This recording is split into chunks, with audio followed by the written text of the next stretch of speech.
Сәлеметсіздер ме достар, бүгін еңбекақыға қатысты есеп шығарайық. Берілгені бухгалтердің жалақысы 400 мың теңге, яғни еңбек шарты және бұйрық бойынша 400 мың теңге басшы бекіткен. Қыркүйек айында бухгалтер толық жұмыс жасаған, яғни 6 күндік жұмыс күні бойынша 6 күндік апта бойынша 26 күн жұмыс жасаған. Сонымен бізде келесі есептер шығарылуы тиіс. Бірінші, еңбекақы есептелу керек. Бухгалтердің жалақысы 72-10 шотына отырады және кәсіпорынның қарызы 33-50 деген шоты бойынша көбейеді кредит бойынша. Сомасы 400 мың деп көрсетіледі, себебі бухгалтер толығымен барлық күндерді жұмыс жасап, жұмысын атқарды, яғни барлық бұйрық бойынша ақысы көрсетіледі. Енді бұл сомадан 3 негізгі жұмыскерден ұсталынатын ұсталымдарды ұстап қалу керек. Бұл ОПВ немесе міндетті зейнетақы жарнасы 33-50 дебетке түседі, себебі 33-50 шотынан біз мына 400 мыңнан ұсталып қалатын ақша қаражаттары, яғни ең бірінші ұсталынаты зейнетақы жарнасы 40 мың теңге. 40 мың теңгені қалай есептедік? 400 мыңды көбейттік 10%-ға, себебі зейнетақы жарнасы Қазақстан Республикасында 10%-ын құрайды. Екінші, жұмыскерден ұсталынатын ұсталым бұл міндетті әлеуметтік медициналық сақтандыру жарнасы 33-50 дебет бойынша азаяды, 32-12 медициналық жарна бойынша қарыз көбейеді және бұл соманы 400 мыңды көбейтеміз 2%-ға, себебі медициналық жарна Қазақстан Республикасында 22 жылы 2%-ды құрайды.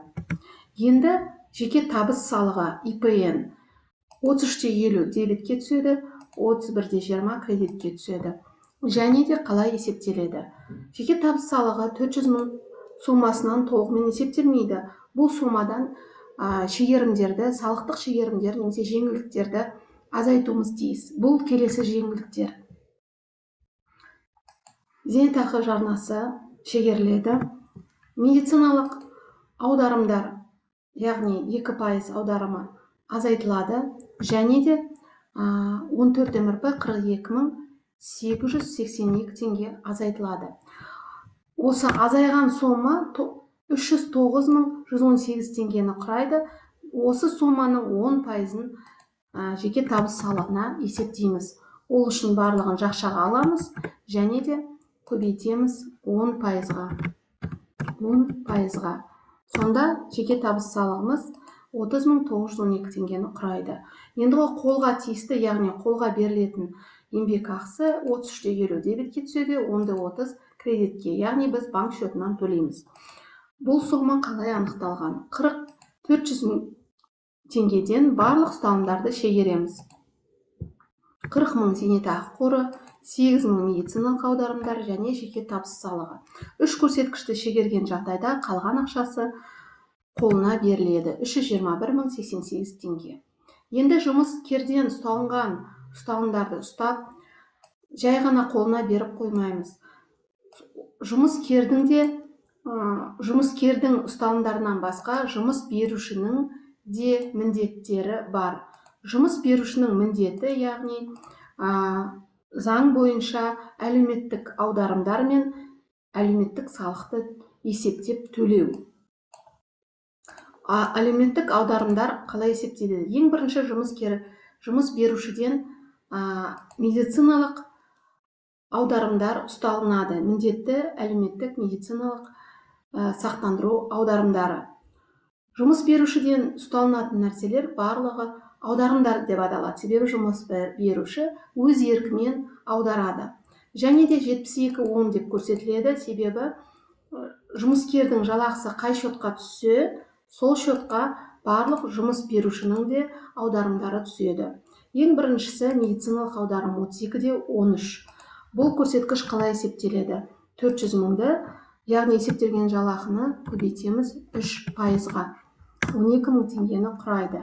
Әлеуметтік аударымдар, социальное отчисление 32-11 бойынша көрсетіледі кредитте және әлеуметтік аударымдар бойынша қарыздар көбейеді. Әлеуметтік аударымдарды есептеу жолы есептелген жалақыдан шегереміз. Зейнетақы қоры бұл шегерім болып табылады, және осы сомадан 3,5%-ды есептейміз. 3,5% бізде әлеуметтік аударым. 3,5% аударым 12.600 теңгені құрады. Енді біз 2-ге бөліп тастап көрсетейік, ыңғайлы болу үшін. Жалпылама зейнетақы қорына мына әлеуметтік салық 9,5%-ды құрайды. 9,5%-ды құрайды. Бірақ мемлекетке төлеген кезде, бюджетке төлеген кезде 9,5%-дан міндетті түрде әлеуметтік аударымды соцотчисленияны шегеру керек. Сонда алғашқыда есептеп алайық. Тең 400 мыңнан шегереміз. 2 шегерімі бар. Бұл зейнетақы аударымдары минус медициналық аударым 2%. Барлығын жақшаға алып, осы сомадан 9,5%-ды есептейміз. Көбейту 9,5%. 33.440 теңге шықты. Бірақ нақты төлеген жағдайда біз 33.000 теңгеден әлеуметтік аударымды шегеруіміз керек. Бөлек көрсетіп жатырмын сіздерге түсінікті болу үшін. 33.440-тан шегереміз 12.600-ді. Мемлекетке төлеген жағдайда біз 20.840 теңгені ғана төлейміз. Мынау аралықты көрсеткіш болып табылады. Бұл еш жерде төленбейді. Төленетіні тек қана мына 20.840 теңге. Сонымен бухгалтердің жалақысын есептеп, бухгалтердің жалақысы бұл жерде әкімшілік шығыс болып табылады. Есептелгені 400 мың. Бухгалтерлік жалақысынан 3 негізгі ұсталынды, және жұмыс беруші де бухгалтер үшін 3 негізгі әлеуметтік аударымдарды жүргізді. Мына көрсеткіш тек аралықты. Бұл көрсеткіш еш жерде есептелмейді. Төленетін мына сома 20.840. Сонымен бүгінге осы. Келесі кездескенше.